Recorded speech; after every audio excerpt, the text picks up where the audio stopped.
Why they talking that scope will not equal? I can't wait for them garbage to meet you. Get you left on the colors deceive you. I'm my brother, come up it and leave you. Shooters be lethal. What you need, hope? If you needed, I'm trapping like Migos. What's up? What's up? It's Rapclout Official Interview. It's your boy Art. Today is different. We got a very special guest, a mogul, if I may say. The resume is very long, but I ain't gonna break it down. I'm gonna let him do it. What's up, King? How are you? Peace, God. What's going on? It's your boy Vokarondon. We here with Rapclout. How you feeling, God?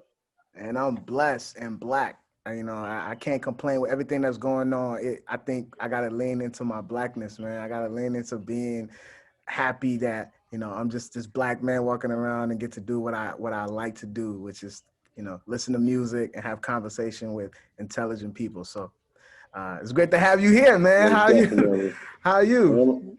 I can't complain, man. I can't complain, man. Woke up blessed, took my vitamins, did my 7 push-ups, had my coffee, my little tea in the morning. I'm all right, man. Can't complain, man. Word. Man, I want to take it back just a little bit from the beginning, man, because, a lot of our audience probably don't know, your background, but it's an interesting storyline. You went from this kid, this problematic kid, in the neighborhood, to transforming your life into what it is now. So can you just walk us through when that transformation happened for you? Like, when did you make that decision of doing what you were doing in the streets to doing a 360 and saying, you know what, I got to go this different route so I can try to bring other people up and help people that were in my shoes? Like, when did that transition happen for you? Pretty much when I first was doing music back in years ago. So I was working with an artist named Cardi. I used to actually produce records back then. I used to do beats. I did beats for Paul Kane, Mano, and shit like that. So in the hood, I was known for doing music. And I found this kid named Cardi. He was from Gowanus and shit. So we and him just became friends. We started doing mad music together. Then he started doing the battle rap fight club shit. We were just running around doing all of that. And then I ended up actually getting arrested. So when I get arrested, I was upstate New York, and they used to play mad Drake and fucking Jason Derulo and all that shit up there. So they never used to really have no rap shit on the radio. So I started buying these tapes, and I bought a tape one time, and there was a kid named Kendrick Lamar on that shit. And I was like, yo, this nigga is fire. I swear to God. I was with my man, and I came home. It was the 2 best rappers I ever heard in my life. It was Kendrick Lamar and Vado. I swear to God. I bought Vado's album when I first came home from jail from Best Buy, bro. Like Slime Season, Slime 2, whatever that shit was. I bought that shit from Best Buy, my nigga. You feel me? So now I was all right. When I came home, I started fucking with my man Push Montana. I don't know if you remember him. Push Montana, he used to be down with Mano and the Mafia. They sound familiar. Shit he had going on. Yeah, so around that time, I was running around with Push, but then I actually ended up doing the beat for Troy Ave. Some shit called NWA, and that shit started going crazy. So then me and Push put out some records, and we started going more crazy. But then I just fell out of love with producing. I started wanting to work with the artists. I felt like I was a better manager than I was a producer. I felt like I was better with people managing personalities. I was in prison, and I ain't never really get into no fight unless a nigga really picked it with me. You feel me? Because I know that manage personalities. So I started really working with this one kid. I started working with this one kid, but it didn't really work out. So then I started hanging out with Tax. Yeah, that way. So I started working with Tax, and crazy shit, we ended up finding Manolo. So when we started fucking with Manolo, getting his shit going, Manolo shit started going crazy. In the midst of that, my brother's best friend come home from jail. He told me he want to rap. I'm like, my nigga, you want to rap? Ask Tax. He gonna tell you if you good or not. You want to be good? It's either you're going to be good or you're going to be trash. He's going to tell you, feel me? Yeah. Feel me? Niggas put him in the studio. First time, nigga, do Don't Run. That's Cash. You feel me? Mm-hmm.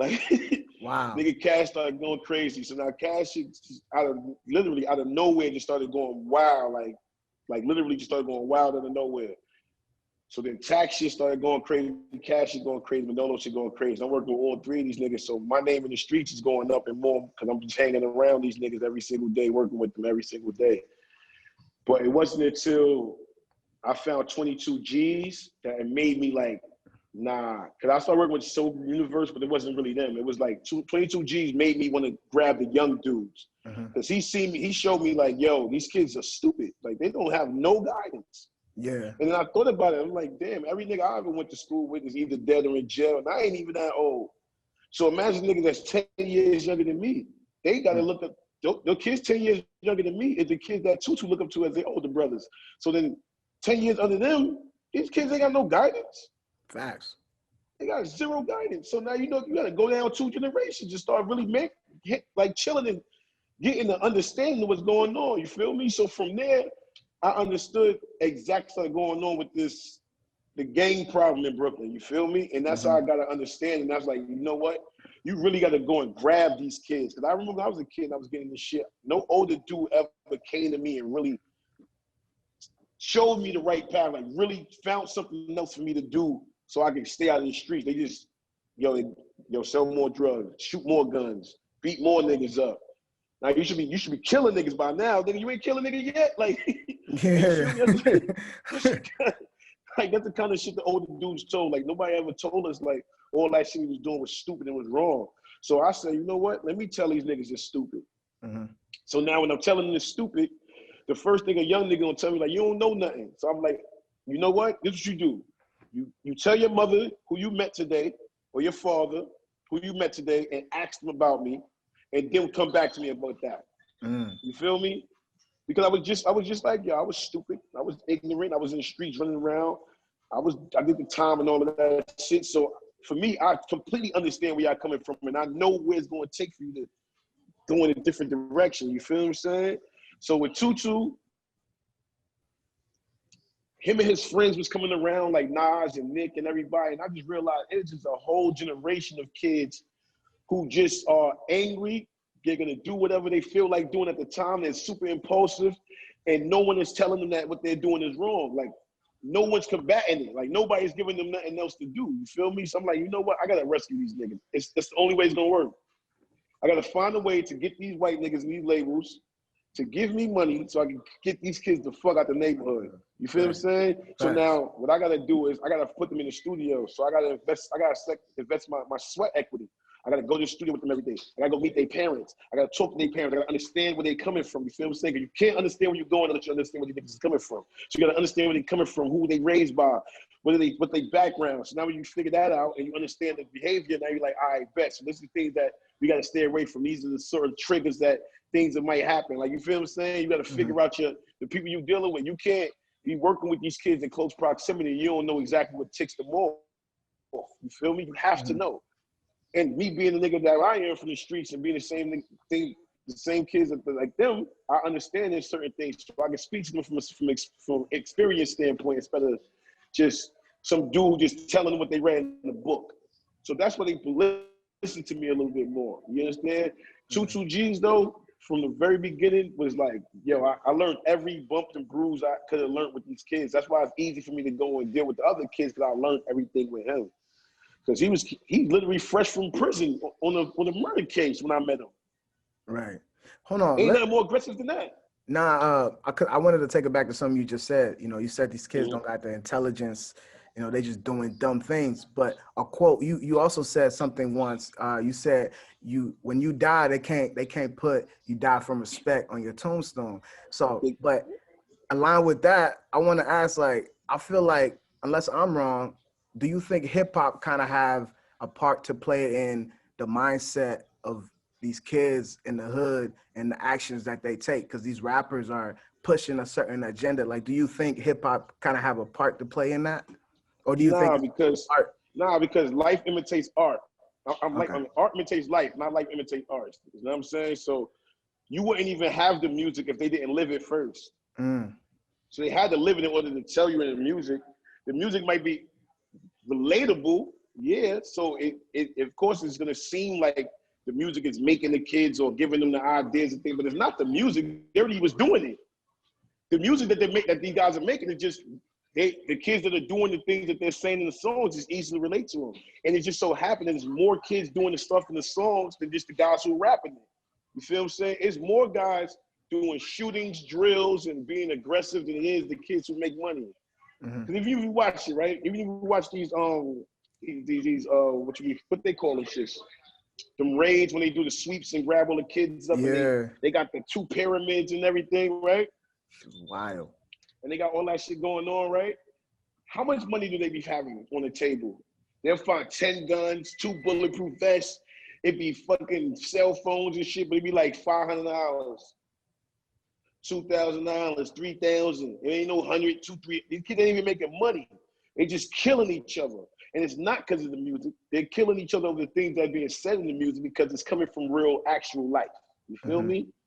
So it's not like, I'm not gonna ever say that the music is making the kids do the drills. It's just what's happening in real life. So kids might listen to rock and roll and his friend get killed and he start doing drills. Did rock and roll tell him to go kill a nigga who killed his friend? No. They don't have no songs for that in rock and roll. Yeah, he just did what he felt was right. If it's reflecting that, should they modify their message a little bit, like rappers? I mean, me personally, I would say yeah, but on the flip side of it,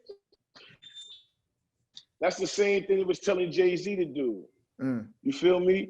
Like the music we grew up on, they told us that our shit was too aggressive, that it was like they gotta change the mindset, they changed the music, da da da da da.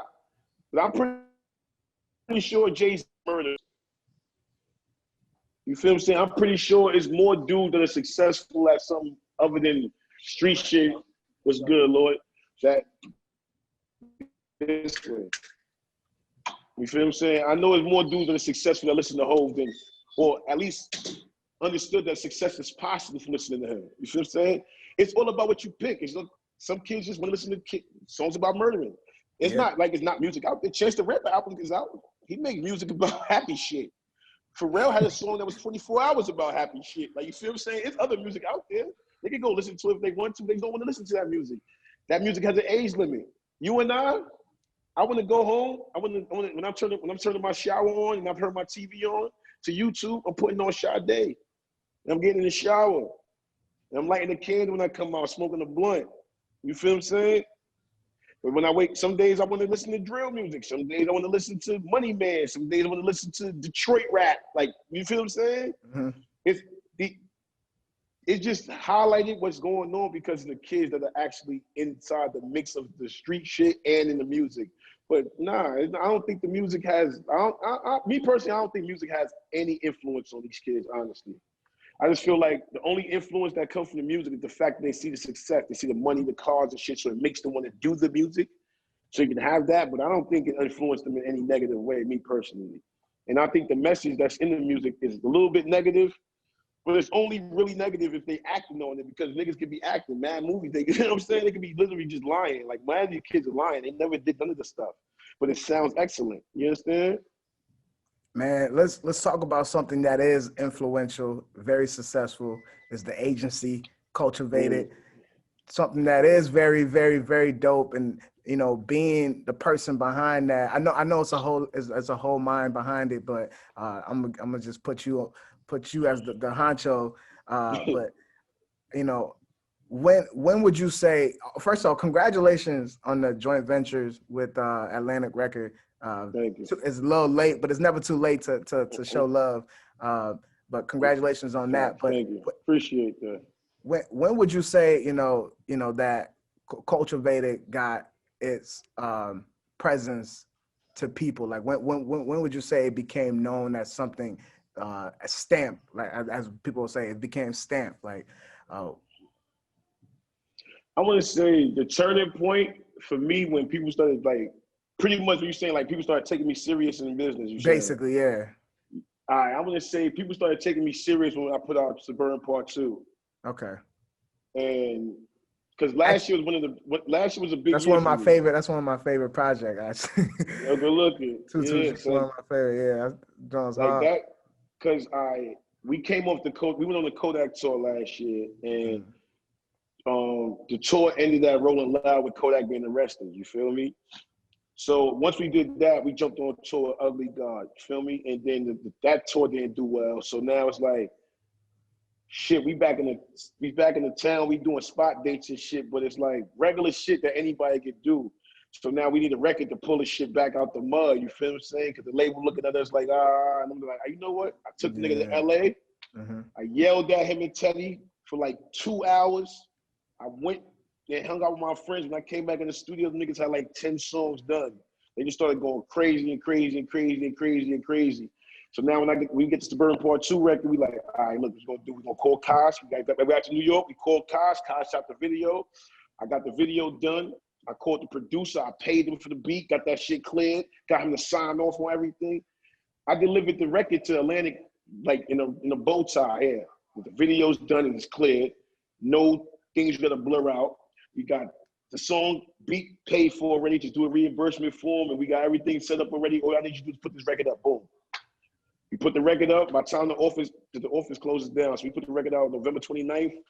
By the time we got back to the office, by February, we was already at 5 million views on YouTube, and over like 6 million streams on streaming platforms. So now it's like, oh shit, and this is only a month. Now the song is over.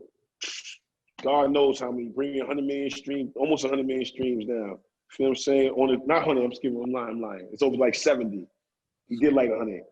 Like 100 totally, but you have like 70 million streams on this record. Yeah. You know what I'm saying? Hopefully creeping the gold soon. You feel what I'm saying? That's what we trying to, you feel what I'm saying? Trying to get to that gold plaque. But you know, that shit gotta be 70 million streams in America. Yeah. They gotta all be from America to get the plaque. But you know? So that's when everybody in the office was like, all right, these niggas know what they doing a little bit. And then mind you, 22G's that was one of the first projects to drop in the quarantine. So now everybody learned what to do and what not to do from that project. You feel what I'm saying? We made some mistakes. We made a lot of great strides too. Like we did a lot of press, we did a lot of media, a lot of things like indoor interviews and shit like that via Zoom. We did like 25 Zoom interviews that month. No bullshit. We had one every day, it seemed like.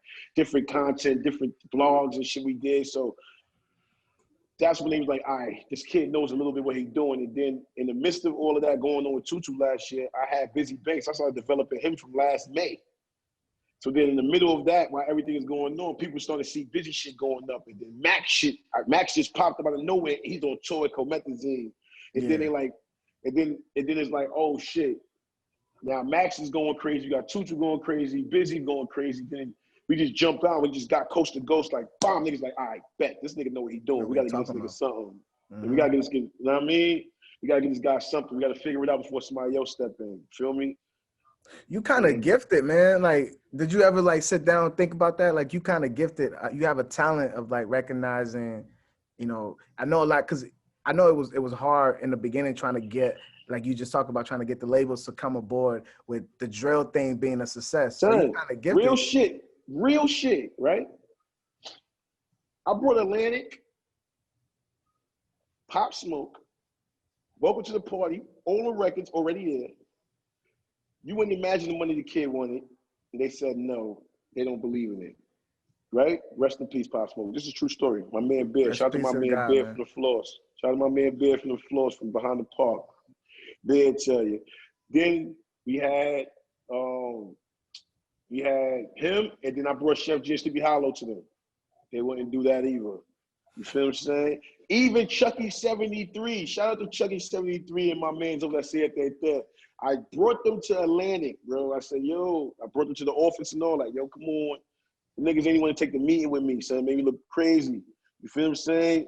And then turn around and Universal goes and signs Chucky 73. He's fucking streaming high as a motherfucker right now. And that's international drill. He's doing Dominican drill rap music.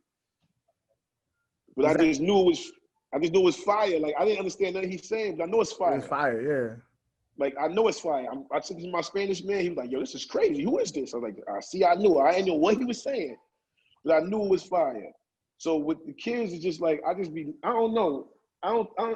You can say it's a talent, but I just believe in people. Like, I believe in you I believe in people from the beginning. Like, I don't know. It's like, you know how they say love at first sight? Yeah. It's not love. It's like belief at first sight. Like, I can meet somebody and just know that we're gonna do something great together. Like, from the very first time I meet you. Like, that's I don't even know how to I can't even explain it, but that's just how it is. Yeah, that's something to highlight about you too. You said that before. You said you don't pull up with rollies, you don't pull up with fancy cars. You want them to get involved with you with just pure talent. That's what you're working on. So what do you think distinguish you from other cast, other management, other just people that are out there and you're doing the same thing that you're doing? What are some of the characteristics that kind of distinguish you from those people that people I want to don't get lie to involved these with you? kids. That's the main thing. I don't lie to the kids.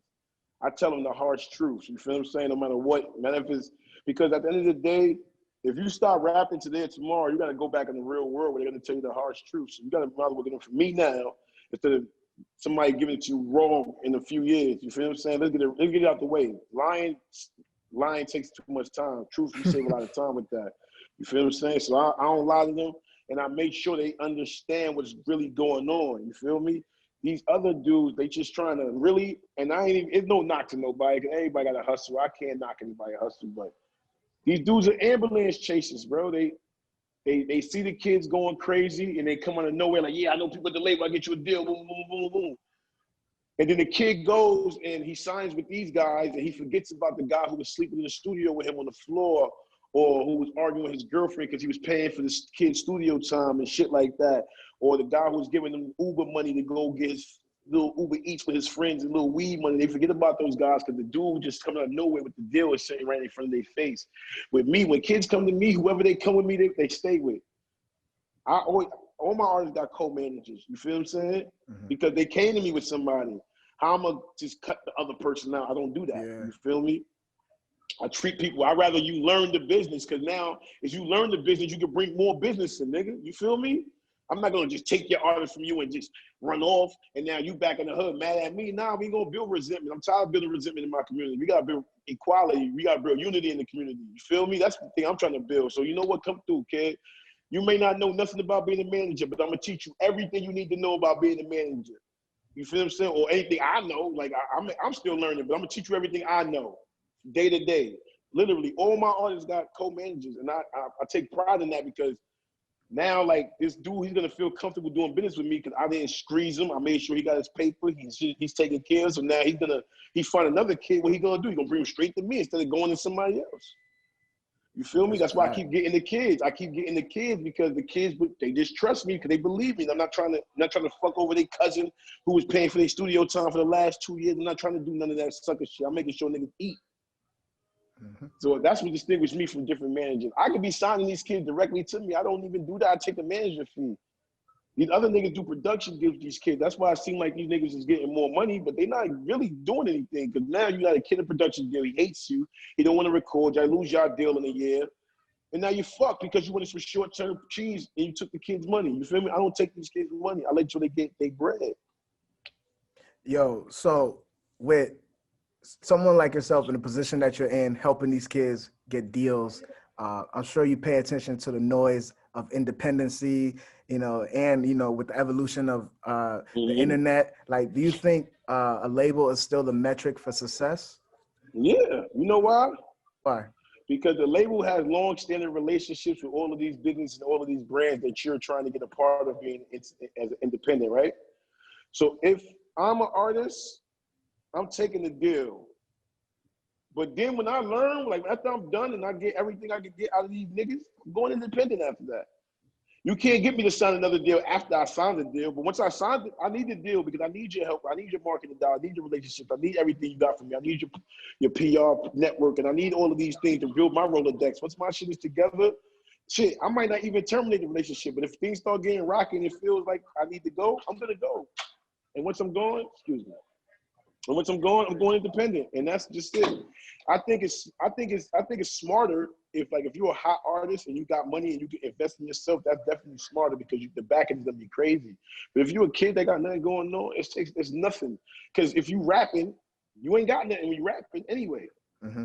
You feel what I'm saying? So you got a label that's willing to buy in to your business that you got going on that's making $0, and you want them to partner with you they're gonna definitely buy 80% of your company, of who you are. They want to buy 80% of who you are for whoever. Now you got 3 years or 3 projects, whatever it takes to get your rights back. You use that to learn and build. You take that money and you learn as much as possible. You know why Lil Bibby is a smart executive? Why? Because when he got his deal, you know what Lil Bibby did instead of dropping his album?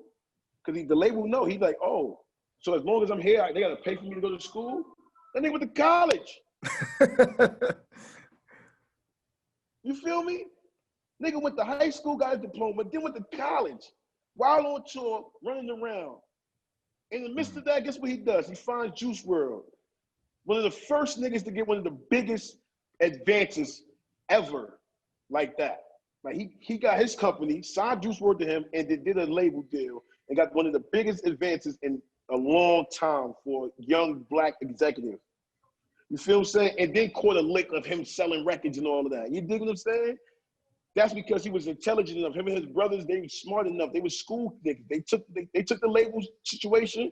It wasn't working out for them as rappers, but they used it to their advantage. They used it to pay for them to go to school so they could be able to do the business that they're doing right now. Mm-hmm.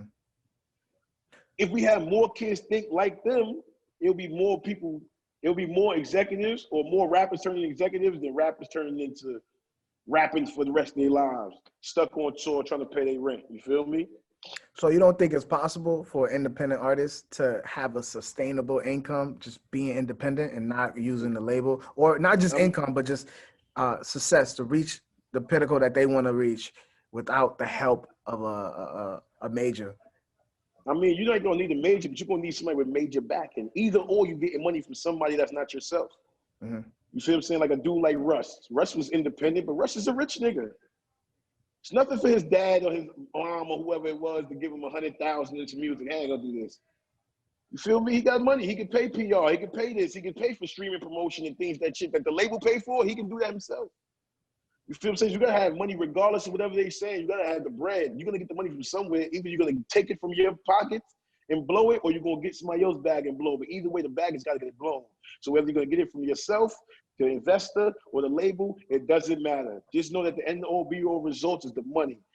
Most independent artists that are doing well, like a guy like Mozzie, Money Man, Young Dolph, and things like that, the niggas, they still get money from Empire. They're not 100% independent. They still taking Empire checks. They just getting more of their money than they would be if they was on Atlantic or they was on Universal or something like that. They still on the deal. Like, it's no real true independence, man. I'm tired of that facade, man.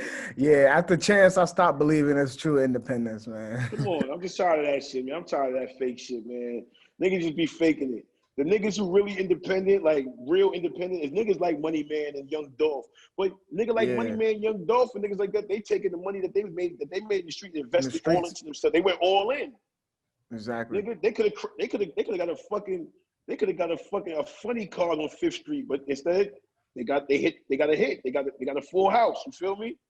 How many dudes get a full house when they gamble their money in that poker game? Not too many niggas. Facts.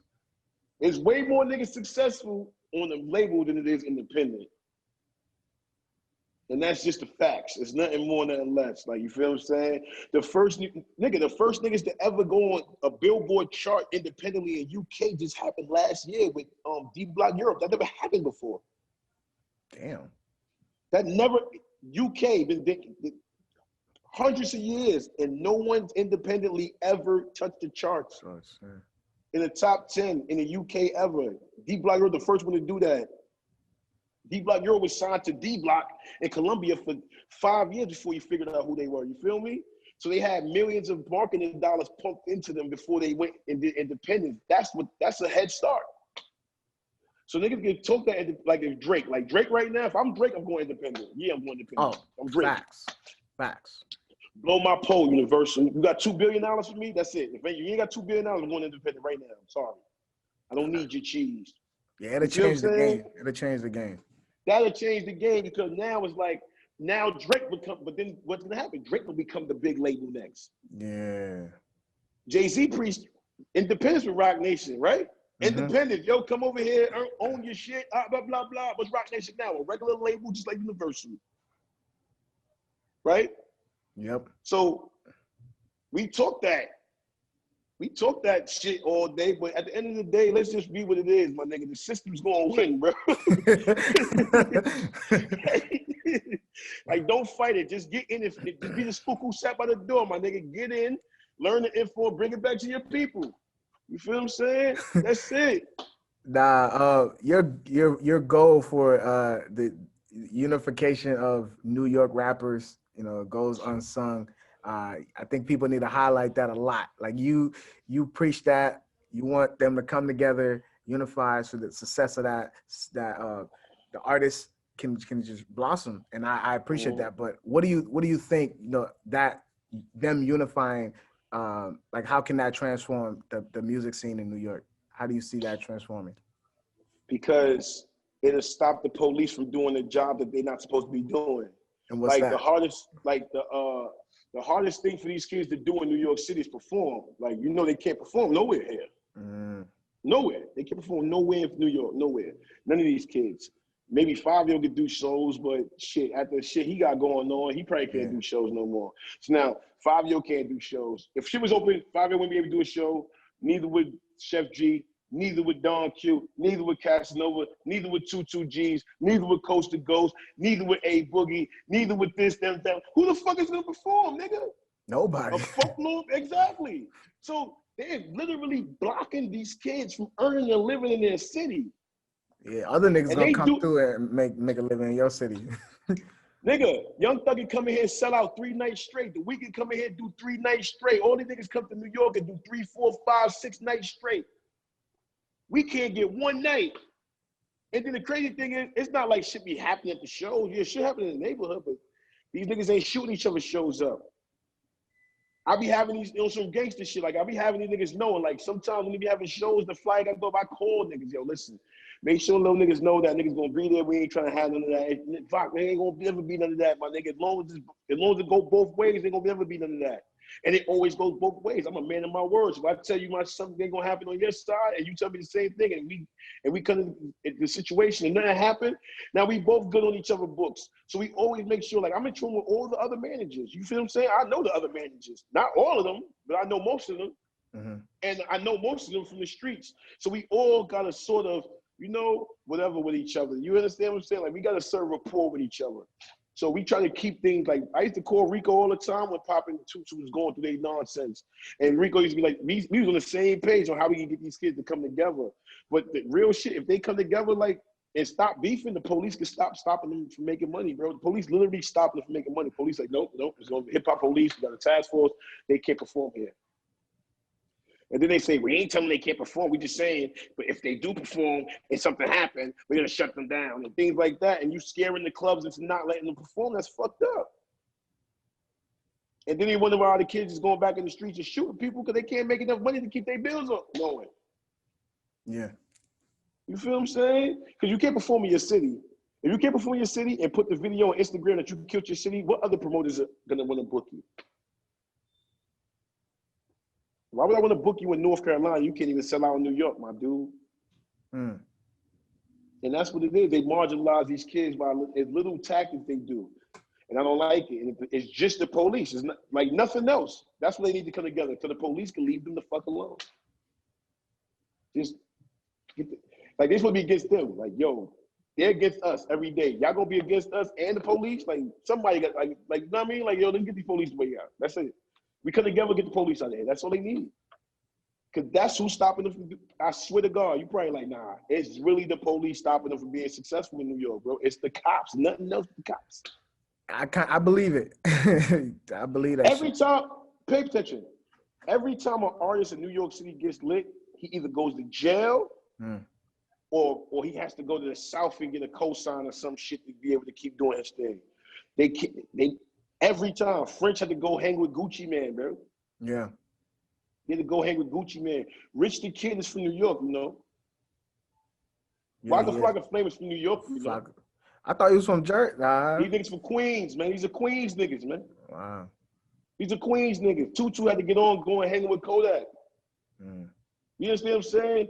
Pop Smoke, they had Pop Smoke hanging with every rapper in the game. Steven Victor had a nigga next to everybody. Quavo this night, Meek this night, this one this night, just so he could get away, just so he could build a fan base quicker, so he can get away from the New York stigma. And they still went land perform. How you break that stigma though? What are ways to? They have to publicly come together and put on. Nigga, 50 Cent and Game hate each other to this day. Them niggas probably fight every time they see each other. But with the police and everything, they hugged each other, kissed them on the cheek. Yo, man, listen, we don't want no problems, man. Right? Mm-hmm. You gotta do what you gotta do, bro. The thing about these kids, their egos are way bigger than the intelligence that they hold in their brain, bro. Their egos is too big. They're egotistical maniacs, and that's where all this shit comes from. You can see these kids like if somebody say something about me on the internet, I'm like, hi, the internet. These kids will go live, yo, something like that, you pussy nigga, I'll kill you, talking to a camera, spitting on their phone. Spitting on their phone. Who's gonna be scared of you spit to your phone, bro? Like, just leave it alone. It's not working, and it always makes us look crazy. You imagine you was a kid from Nebraska, and every time you looked on YouTube in New York artists, they get yelling at each other on their phones and shit. That shit look crazy. Yeah, it's nuts. On Rocky show. You feel me? And that's the only part of this whole drill shit that I don't like is the what do you call the commentators? Those guys, the commentators. I don't like those guys. The upper class, I like him because of what he do with the reviews, but the antagonistic aspect of it, I don't like it. The CC show and he acting like he ain't amping it, but amping it and getting the kids all riled up. I don't like that stuff. I don't like I don't like those things where they attack, when they add gas to the fire. I don't like those platforms. Those are platforms I don't like about the drill scene. Those are the only parts of the drill scene I really don't like. Because a kid will, go ahead. Go ahead. My bad. A kid would see some shit on the CC show and go out and commit a crime just because somebody says something to him on live in front of a few thousand people. So now you got 5,000 people that don't know you, that never heard of you a day in your life. You got to go and impress these 5,000 niggas you're never going to see ever again in life. You understand what I'm saying? Niggas is throwing it out the window because somebody said something to them on Instagram Live. So it's not worth it. That's why I don't like that shit. I don't be liking those platforms, bro. I mean, very informative. Those are very informative platforms, but I don't have to like them. You know what I'm saying? I'm glad we in this direction because I want to stay here. I like this. I want you to address something.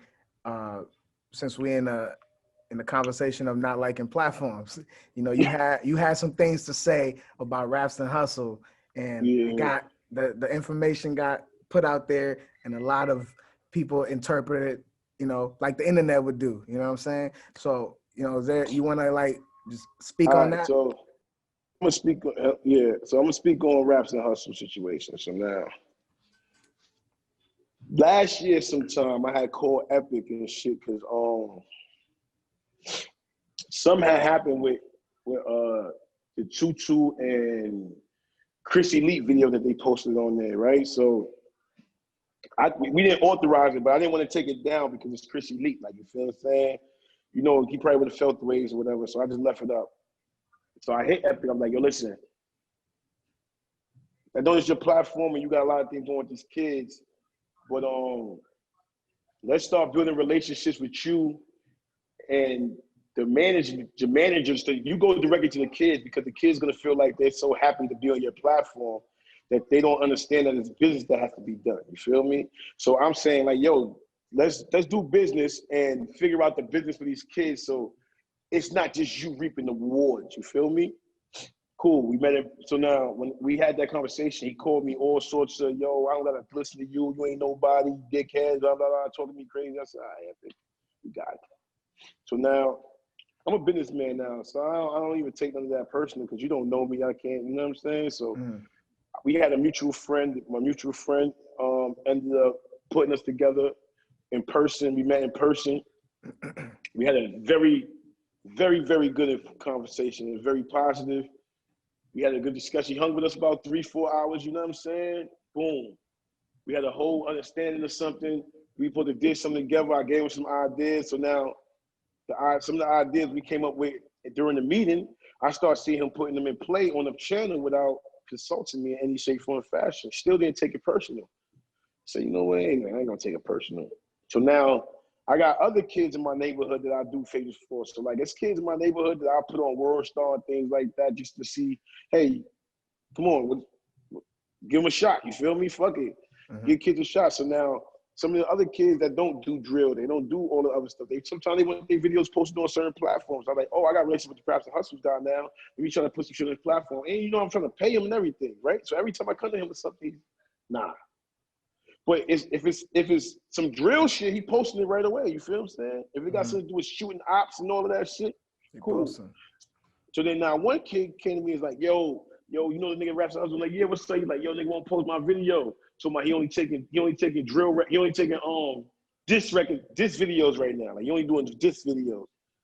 So I'm like, what? So now I paid attention. The nigga for like 2 weeks only put up videos with niggas who dissing each other. So I was still wasn't saying nothing. Another kid that I really liked, like not on some rap shit, like I just like personally, like you feel me? He went there, tried to get his video, tried to pay him and everything. He's like, nah, we not taking that whack shit right now. Like, how you talking to kids like that, bro? Crushing their confidence because they looking up to you for your platform. So yeah, if they talking to you in the email, you talking to them in the email and the DMs, like, nah, I don't like that shit. I say that ain't it. That's stupid. Not like giving them constructive criticism. You're degrading them. You feel me? To the point where the kids is like, yo, I'm gonna fuck that nigga up when I see him, boy. And it's like, you know what? Just to stop this shit from happening, we're gonna take away your power because you ain't got enough. You ain't got the power you think you got, fam. That's the problem. You think you powerful. You ain't powerful. Because the power lies in these kids. You using these kids to benefit yourself. You ain't doing nothing to help them. You feel what I'm saying? Now, if he was putting up the plan, like I said, all right, look, we're going to put all the videos up on Raps and Hustles, but before they do that, let's put the songs on streaming services so the kids can make money when you make the money. You feel me? They don't want to do that. You know what he want to do? Nah, I don't want to do that. You know why? Because if the kid monetized the video, that means if the kid monetized the song, then he got monetized the video too, and you might not get no money off that shit unless he whitelisted. You feel what I'm saying? And these niggas they don't want these kids to even know what that means. They don't even want to know what that means. You understand what I'm saying? That's why they don't deal with the managers. They go to the kids. You feel what I'm saying? And then when they get tired of dealing with the managers, what they do? They turn to the managers and start trying to manage the kids.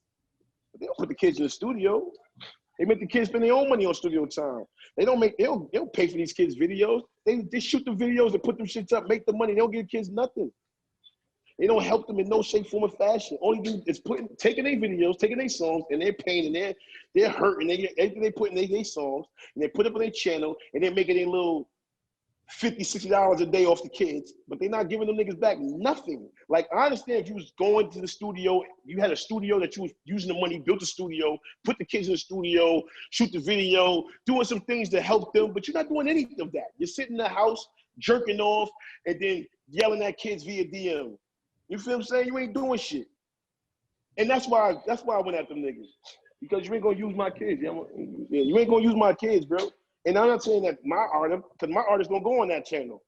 My artist will pass his channel. And that's what the beef was. He wanted me to give him my artists, 22Gs and Coast to Ghost and Busy Bass. He wanted me to give him their videos for his channel in order for me to give videos for other kids. And I'm just looking at him like, yo, don't you realize that my artists are past your channel? 22Gs get 25 million views by himself on his own page. Why would I give you a video?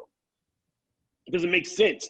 Your platform is for up-and-coming artists, so you're supposed to use up-and-coming artists, not try to use these niggas to get more money for your channel, bro. It's not going to happen that way, bro. Everything is self-motivated. These niggas are all leeches. They leech off the culture. These are the real culture vultures, not the white niggas that be sitting in the office telling these kids, sign right here. No, it's the niggas in the hood who are stealing the crumbs off that the little niggas went and scraped up and put on their plate. They snatching them. Fucking crumb snatchers. That's what Raps and Hustles. They're crumb snatchers. They're crumb snatchers. They're the niggas who go play up. You know, the little play pin at McDonald's? They the niggas that go play with the kids and snatch their little chains while they in there playing. Little crumb niggas. Like, you feel what I'm saying? Little crummy niggas. That's they are. The bottom of the bowling alley, the little gutters. The little gutter they little crushed in there. That's what Raps and Hustles is. And if you're paying attention, the kids are starting their own channels. I was gonna say, how do we move forward from that then? Is that what it is? Start your own channel, get your own start platform? your own channel, get your own platform. If you got a rapper homie that's lit, put it on his channel. At least somebody you know is gonna eat off of it instead of this nigga. You feel what I'm saying? Fuck them niggas. And it wouldn't be fuck them niggas if they was really doing the right thing, but they wasn't. And then not only not doing the right thing, but then you're talking to the guy who's helping these kids crazy. Because you want to be me. That's the problem. You want to be me. You want to be me. You want to be the guy that they respect, and you can sign them, and you can walk in these offices and get these kids millions of dollars. That's what you want to do. You want to be me, but you can't, because no one likes you, and you don't know anybody.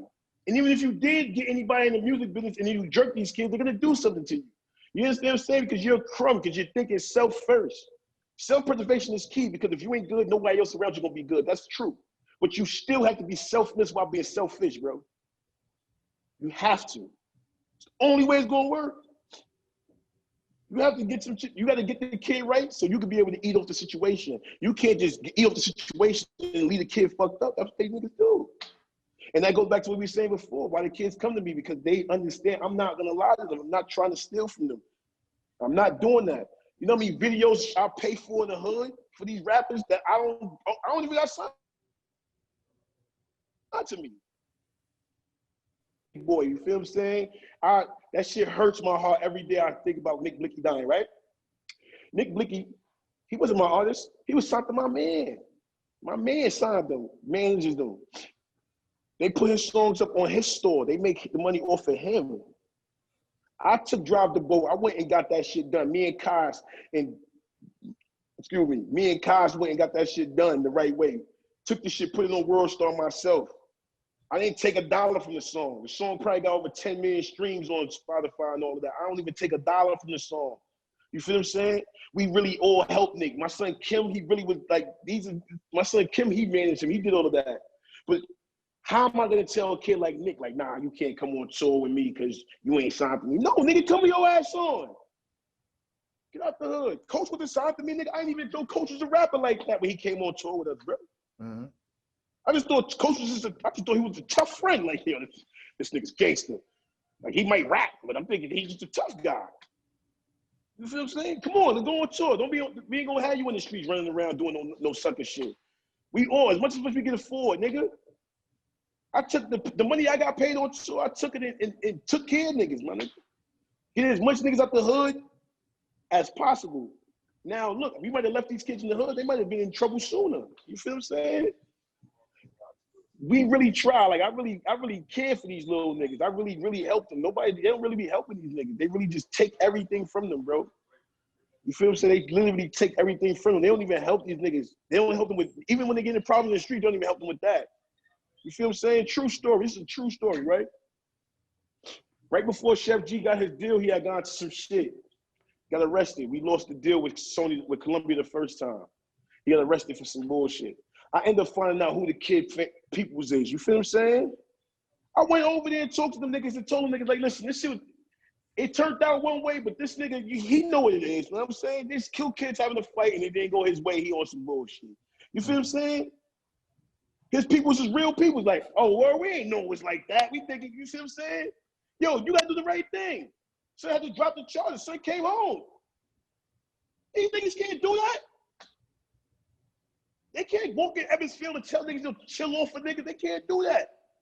So why are you playing with the people who can do things like that? Like, we ain't, like, you feel what I'm saying? Like, we ain't nobody trying to treat me and trying to, just cause you think I think I'm somebody, you trying to belittle me because you feel like you bigger than who I am. No, my nigga, I don't even carry myself like I'm some fucking big executives.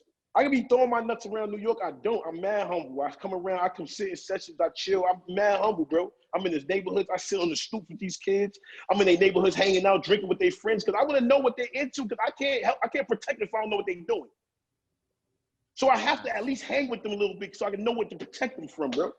I gotta know who you beefing with. Because I might know their big brother, I might know their uncle, I might know their cousin, I might know their moms or something. We can figure something out. These niggas can't do that. And if they could, they wouldn't. Because it's none of their business. But my kids dying in our streets is our business. That's what this is all about. That's what all of this cultivated is about. I'm cultivating my culture. That's what it's together. Cultivated. I'm cultivating my culture, my nigga. You feel what I'm saying? That's what this whole shit is about, literally. Yeah. I'm glad you brought it up because I wanted to ask you this final thing before I let you go. You know, the word cultivated means to develop and grow. So is that kind of your part in this culture to help this culture, the drill culture, or just the hip hop culture in itself? You know, Nah, I'm taking the street culture, the poor culture, the niggas that are destitute. I'm taking them and cultivating them to become businessmen, successful men, getting them out of the street, showing them something totally different. I know kids before I met them have never been outside of Brooklyn. They may have even been in Manhattan before, bro. We take them niggas to Miami, we take them to LA, show them something different. I'm gonna show the kids something different. When I was younger, my man said, cool, he used to have me hanging around Fab and them. Fab used to be in Atlanta one week, niggas might end up in Miami, niggas might end up in Jersey, Boston, anywhere. I never seen things like that. That shit made you want to do the music business. Like, I gotta get in here, bro, because this shit is what, I'm just thinking that's the only way niggas can move around if we in the music business. It's mad other things to do, but if I never see other things to do, I'm not gonna be able to do them. I'm gonna want to do what I see niggas doing. You feel what I'm saying? All I see niggas doing is selling crack, getting rich, go to jail, come home, try to get rich again, go to jail for longer this time. And that's it. That was the cycle. I wanted to break my cycle. My son can't be raised in my neighborhood. I don't let niggas call my son Little Vok. Cause my son ain't nothing like me. He ain't got my circumstances. He ain't raised like me. He don't got the same parents I had. He is nothing like Vok. He is Caleb. He is like himself. You feel what I'm saying? You ain't gonna put that tag on him because that my son. I was raised a different way. My son ain't been raised that way. You understand what I'm saying? These niggas want their kids to follow in their footsteps. Cool. I want my son to follow my footsteps, but the ones I'm doing now, I don't want him to know. I don't want him to go through what I went through. Hov did that, so hopefully we don't have to go through that. You feel what I'm saying? I did it for him, but I don't want him to go through what I went through. So I'm raising them a whole nother way, and that's what I'm that's the approach I take with these kids. I'm trying to show them a whole different way than they were showed already. They've seen the bullshit. I'm trying to show you the good shit now. Let's go see different things. Let's go move different ways. Let's go hang out. Let's go eat. Let's go out to eat. Let's go to the steakhouse and shit like that. These kids don't even know how to order a steak, bro. Nah, real shit. They don't even know how to order a steak. They're eating shoelaces because they don't know no better. We gotta start culturing our kids, bro. We gotta really take them out. Like, we gotta really start showing them how to eat, showing them how to live. Like, they don't even know how to live right, bro. Yeah. Niggas think having the most Jordans and 100,000 in your house is ill. Yeah. But that's where we from. That's our culture. That's our culture. That's where we from. We need a new culture. We need a new culture. We need a new culture of niggas like, yo, I gotta go live in a high rise on 42nd Street. That's the new culture. Or I gotta go get the townhouse in Jersey. I gotta live comfortable. Let me go get this, you know what I'm saying? Or let me go get this whip. We gotta build a whole new culture of kids. We gotta build a new culture of kids that really wanna hustle and really wanna be successful and really wanna build some sort of generational wealth, not as far as money, but of knowledge. Like, feel what I'm saying? You can leave these niggas the knowledge to be able to do it. That's what niggas really make America read again. Come on, you see it. You see it. Shout out to Preston Waters. You feel me? That I wear this hat every day because it's true. Like, make America, niggas gotta start reading again. They hiding everything from us in these books. Yes, sir. Everything they hide from us in these books. I read all the management books. I read all the contractual agreement books and all of that shit. I was in jail for 2 years. Of course I read all that shit. You feel what I'm saying? But it's nothing like the experience. There's nothing like the experience. And that's what we are. We living off the experience and trying to give it to these kids and show them something new. You feel me? And that's what Culturvated is about, my nigga. It's really just about taking every kid from our neighborhood that I can grab and get a handle on and showing them something different. Because then you got to think about it. How long do these kids really want to rap? Nigga might only want to rap because that's what he knows. But when he might get rich and be like, you know what? Maybe I want to make blankets. But he's in a position to make blankets, yeah? Exactly. You feel what I'm saying? You feel what I'm saying? So let's explore this nigga making blankets too. You feel what I'm saying? Real shit. I'm trying to set these niggas up on some different shit. Like, I'm trying to do some shit that's never been done before. Like, I'm trying to be like the executive that turns niggas into executives, bro. Facts. And on that niggas note, want to turn niggas into artists, and you know what I mean? Yeah. So, shout out to Rapclout. Appreciate you, Vod. Before you leave, you know, if you got any announcements, anything you want to announce, you know, your artists are doing good right now. Well, I just signed Shawnee Bin Laden. Word. So I signed Shawnee Bin Laden to Culturvated a month ago, and we right now, all I can say is we gonna be in Philly for the next few weeks recording. That's all I can say. You feel me? But we got a crazy surprise. You know what I mean? We got a crazy surprise for niggas, man. The roster is looking nice. The roster is looking nice. Yes, indeed. You see the vice president, Teddy the Dawn. How you doing, brother? How you doing, King?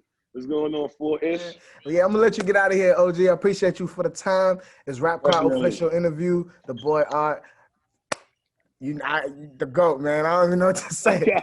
Streets legend, voice of the trenches, everything. You already know, my nigga. Vokarondon, the Don. Peace, King. Peace.